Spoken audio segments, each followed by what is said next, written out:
Hi, everyone.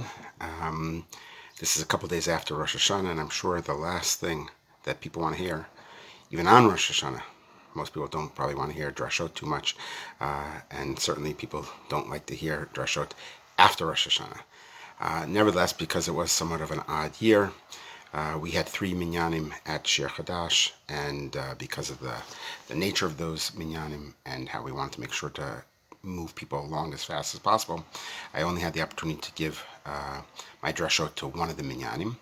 And so for that reason, I've been asked to share some of the thoughts that I shared on Rosh Hashana for those people who came to services but weren't able to hear, or for people who weren't able to come to services at all. And I actually have 2 Divrei Torah that I'd like to share with you. They both ask the same question, and we'll focus on one now, which I entitle Not Blowing the Shofar, an Act of Unity. And a little bit later, I'll try to get to the second one, which focuses on not blowing the shofar as an act of spiritual audacity. Now, as you can imagine, with those titles, the question that I begin with is, why do we not blow the shofar on Shabbat? So there are a couple different answers that are given. In fact, there are other answers that suggest we should blow the shofar on Shabbat. But that's something we'll have to talk about some other time. As of right now, the custom for the vast majority of Am Yisrael is when Rosh Hashana falls out on Shabbat, we do not blow the shofar. And one of the explanations given in the Talmud is because there might be one individual, this hypothetical Jew, that wants to blow the shofar. He would carry the shofar on Shabbat. He would not be familiar with the laws of Shabbat, or perhaps he would not be living in a place that has an Eruv. And therefore, inadvertently, he would carry something on Shabbat, which is a prohibition against Shabbat. And because we don't want that one person to do that one prohibited act, all of Am Yisrael cancels blowing of the shofar. And the question is, if you let that radicalness of that statement sink in for just a moment, right? For one person, we're going to change our entire way of performing this holiday, Rosh Hashana, the most important element of the holiday, the blowing of the shofar. We're going to cancel that because of this one person. And so therefore the question is why? Why would we let this one person transform our entire way of performing the service? And there are a couple of different answers. As I said, a little bit later, perhaps I'll share with you a different answer. The one I want to focus on now is the importance of unity that we learn from this. When Rabbi Chaim Druckman was asked this question, he focused on the importance of Shabbat. Look how important Shabbat is. He called it a Tkiya Gdola, for the holiness of Shabbat. We're willing to give up so much with regards to Rosh Hashana to protect the integrity of Shabbat. And I think that's certainly a big part of the answer and the motivation of the rabbis when they passed this decree that we should cancel a biblical command in order to protect Shabbat. But I think the rabbis had something else in mind as well. And it had to do with how we look at people, how we look at fellow Jews who are different than us, that perhaps don't have that knowledge or perhaps are lacking something else. How are we going to look at them, and what does their behavior have as an impact on our behavior? And to sort of explain what I mean by this, we have to look at somewhat of an odd source. The odd source I'm thinking of is Haman, is Haman from the Purim story. Now this may seem, as I said, a little bit odd, but there is a connection. For example, when we blow the shofar, on the day that is not Shabbat, right beforehand we say a little bit of Tehillim, and the Tehillim we've chosen to recite, the rabbis have selected for us, is from the Bnei Korach, the children of Korach, who rebelled against Moshe, but they somehow did chuva, and they survived, and therefore they even became leaders and spiritual icons of sorts for the Jewish people. So why did the rabbis choose the Bnei Korach at this point in time, their words to remind us of what the shofar is all about? And I think the obvious answer has to be that they did tshuva, right? The shofar is supposed to wake us up, break us from our complacency, and to do tshuva, to repent. And indeed, that's what the Bnei Korach, the children of Korach, actually are a model of.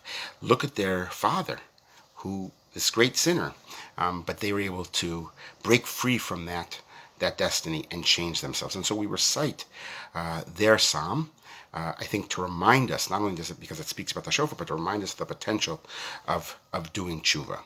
And the rabbis very much connect the example of the Bnei Korach, the children of Korach, with the Bnei Haman, the children and the grandchildren of Haman. One of the rabbinic teachings tells us that the grandchildren of Haman were actually learning Torah in Bnei Korach. In other words, in spite of all of the sins of Haman, they too were somehow able to break free on some level and change their destiny.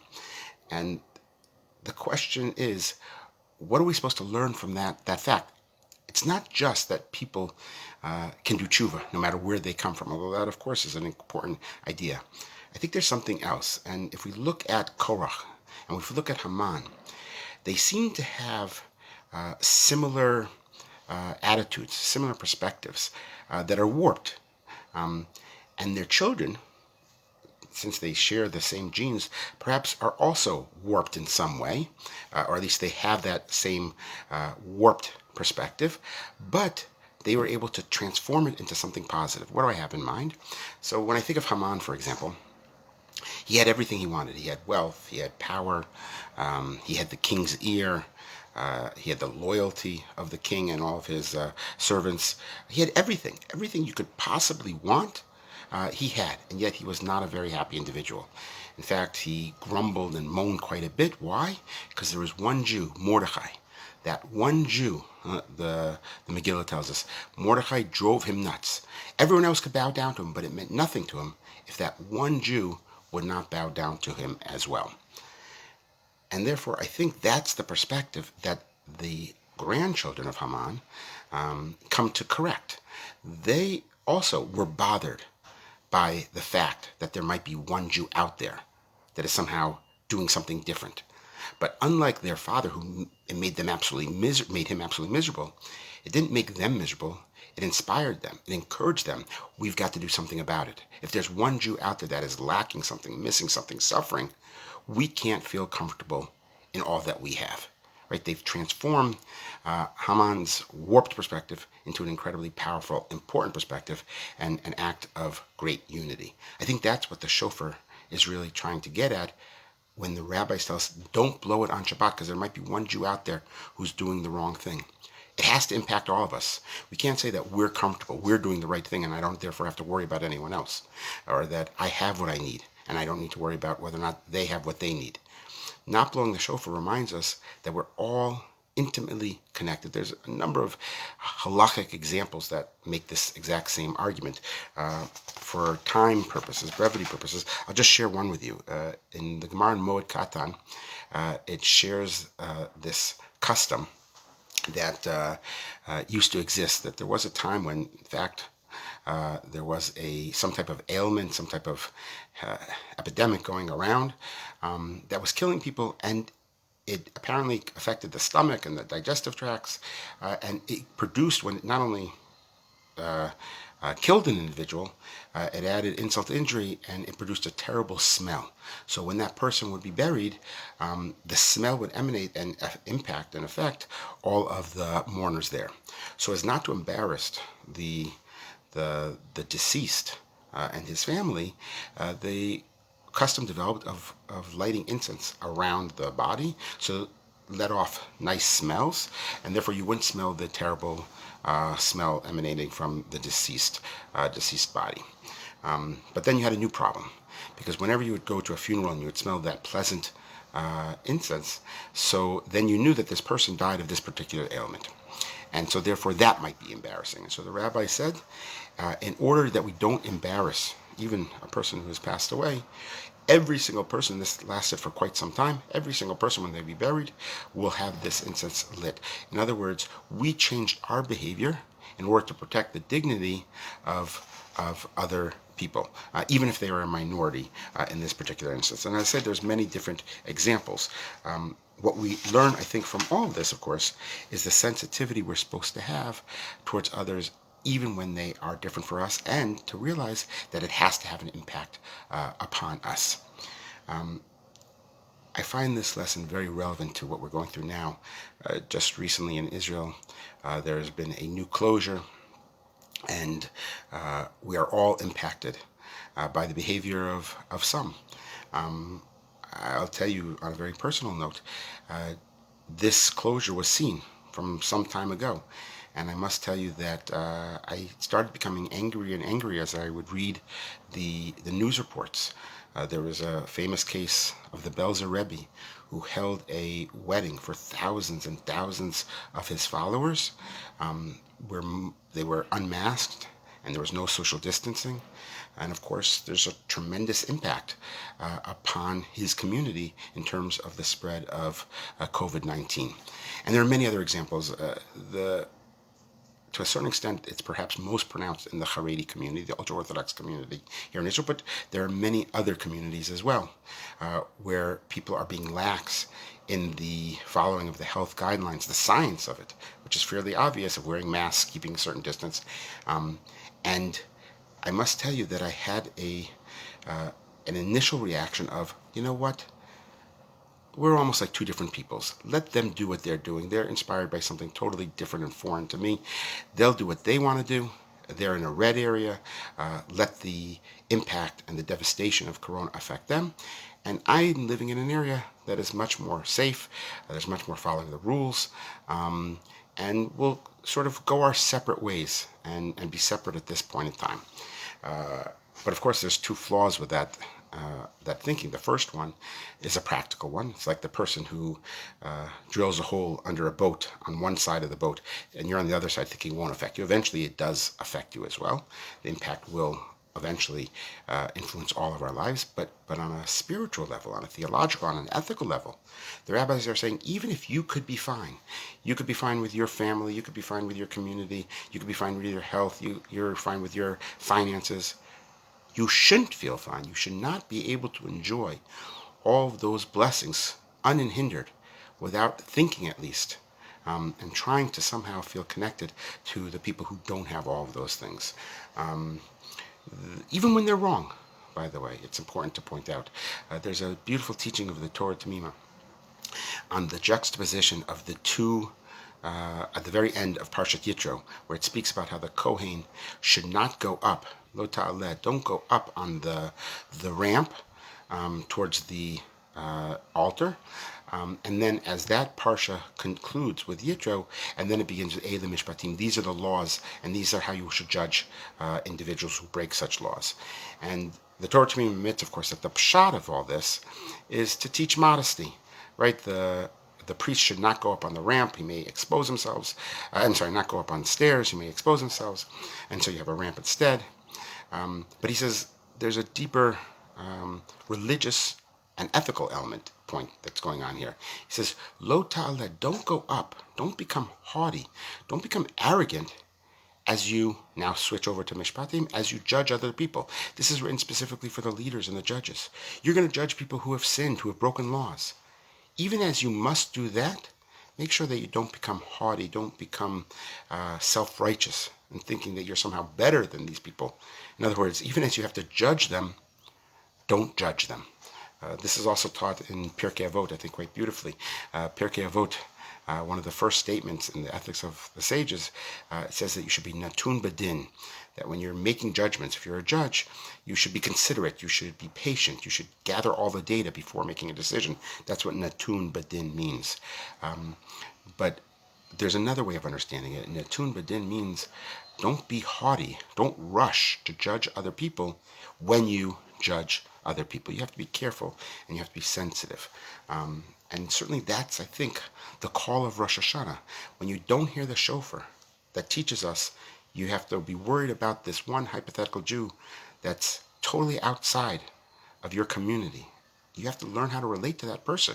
You have to somehow connect to that person. It's going to have an impact on you, and you want it to have an impact on you and your behavior. The Rambam, I think, puts it very nicely. When we say Unetana Tokef, we say that famous prayer in the Rosh Hashana Tefillot, we say that we will be redeemed. We will be able to tear up the terrible gzar, the terrible decree against us through tefillah, through prayer, and through chuva, repentance, and through tzedakah, and through charity, righteousness. The Rambam says it's not about, it doesn't say netinat tzedakah, of giving tzedakah, giving charity to others. No, the way you tear up the decree is you oseh tzedakah, you do tzedakah. In other words, it's not a financial transaction, but rather it's a complete transformation of your personality. Be more charitable in your interactions with other people. Have a more generous spirit with other people. It's not about just giving money, right? It's about looking at people differently and trying to understand them as much as you can. Rabbi Yisrael Roll has a beautiful insight on terminology that we use all the time. We talk about a great Torah scholar is a gadol b'Torah, a great in Torah, or a adam gadol, an important, a very great man. He says, it's the word gadol is not describing that individual, that he's great because he's great, but rather gadol means he's a great person because when he interacts with other people, what would for others be very small, like that person's personal needs, seems very small to other people, but he views it as very big, and he tries to understand it and really appreciate how important it is to the individual he's interacting with. And therefore, because he views at those person's needs as gadol, then he becomes a great person. That's what we mean by an adam gadol, that he sees other people's needs as great and important, and therefore it transforms him as well. And I think, therefore, the message of not blowing the shofar is to feel connected to other Jews, is to not separate ourselves, not feel self-righteous, but rather go out of our comfort zone and try to understand them. If we disagree with someone, we should not disagree from afar. We should get to know the situation. And we may be surprised. We may learn, for example, that everything is not black and white. Pun intended. We will learn that the Gerer Hasidim are very strict with keeping the guidelines, whereas maybe the Bells are not. And so therefore, we should be careful when we judge. We may also learn that their physical situation is very different than ours. We may have lots of different rooms and make it easy to sort of separate and stay at home safely, whereas individuals may not have that luxury of having space to be at home, and they have the physical need actually to go out because there's nowhere else to go. We may learn that the educational experiences are so vastly different that it's unfair to hold them up to certain standards. Or what about communication? As we are approaching Rosh Hashana, the government changed the guidelines of this closure several times, and I couldn't even keep up with it all, and I would go online several times an hour. Can you imagine if you had to get your information only from those placards that are posted on the streets of Mea Sharim? How often could they go up? How often can they explain in detail what the rules are? Now, it doesn't mean that I have to give up my position and therefore accept another person's position, but it does mean that I have to first understand and see what the situation is, and then try to convince them otherwise. But the chuva that I'll be trying to encourage within other people will be a chuva from understanding and love, and not sort of hitting over the head of a person through a law. Law works, but it only works for a short time. It's like a hammer. But if you really want to convince people, it has to be because we have a relationship with that other individual. There was a famous producer who produced great musicians like David Bowie and Phil Collins and many, many others. And I heard about him in a podcast from Tim Harford called Cautionary Tales, and he describes this producer's strategy. Whenever they would be in the music studio and the musicians would get stuck, he brought out a stack of cards, and on the cards would be different suggestions of how to get unstuck. And so therefore one of the cards might be, if there's 5 musicians there and they each have their own musical instruments, the piano and the guitar and something on the horns, or the card would say, everyone switch musical instruments. Or the card might suggest, whatever we're playing now, double the speed or half the speed. And musicians hated it, because it totally threw them off their game. This is not what they signed up for. There's rumor that many of the famous musicians, absolutely could not stand it, that they threw their guitars around. And then there's also rumors that some 30 years later, the musicians themselves were using it even long after the producer had left the scene, because it worked. Going into their uncomfortableness, right? Leaving their comfort zone, trying something that they didn't like, they didn't want to do, but it helped them make better music. And so too for us.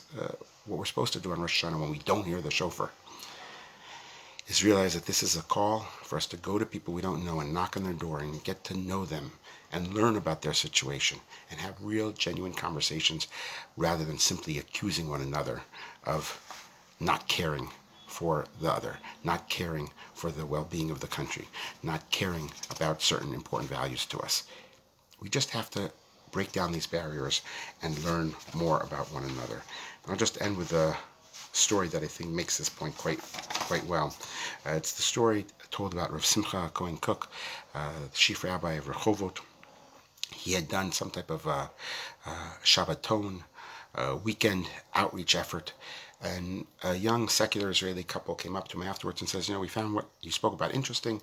We'd be willing to learn more about Torah. And so after that encounter, Rabbi Cook asked one of his students, said, why don't you go and knock on this address? I think it's 26th Sinor Street. Knock on this. There's a couple there that's willing to learn more Torah. So the rabbinical student does as the rabbi had asked him and knocks on the door. He says, would you like to learn Torah? They say yes. He comes in. They have a class. They enjoy it so much they decide that they'll do it again the next week. And the next week the student goes over there, and this time there's another couple there. The Israeli couple invited some friends. And they continue, and they like it, and the next week there's more and more. And they do this for some 3 months, and they have about 6 couples learning Torah, and they're growing in their Yiddishkeit. They're growing in their observance of Shabbat and Kashrut that they hadn't done previously. And after these 3 months, the rabbi calls in the student and says, why didn't you listen to me? And he says, what are you talking about? He says, why didn't you go knock on the family I told you to knock on and start learning with them Torah? And he says, I've been doing that. In fact, where I have 6 couples every single week learning. To which the Rabbi Cook says, what do you mean? The couple approached me just, a little while ago and said, we were interested, but you never reached out to us. And they spoke a little bit further, and they realized what had happened, that the rabbinical student had knocked on 36 Hatzinor Street rather than 26. And he knocked on the wrong family's door. And with this, Rabbi Cook, became pale and shaken, and he couldn't believe it, and he's very, very disturbed. But he wasn't disturbed that this couple that he thought wanted to learn Torah that he hadn't reached out to. What he shared with the rabbinical students, can you believe that? You knocked on a random door, and now there's 6 couples learning Torah that would have never learned Torah before. How many doors have we not knocked upon? How many people have we not gone out to and tried to connect to for whatever reason? And look at what the impact might be. If we just knock on people's doors, that's the first step. Once we do that, then we're halfway there of developing the relationships we need to then help bring people closer to one another and closer to God and closer to Torah. I wish everyone a good week. This is after Rosh Hashana, and so I wish you a good Aseret Yemei Tshuva to still take these same lessons of not hearing the shofar, but try to break down the barriers with our friends. As I mentioned before, I will try to upload at some point in time the second drasha from Rosh Hashana, which was given later in the day at Mincha time, asking the same question, why do we not blow shofar on Shabbat, but with offering a different answer.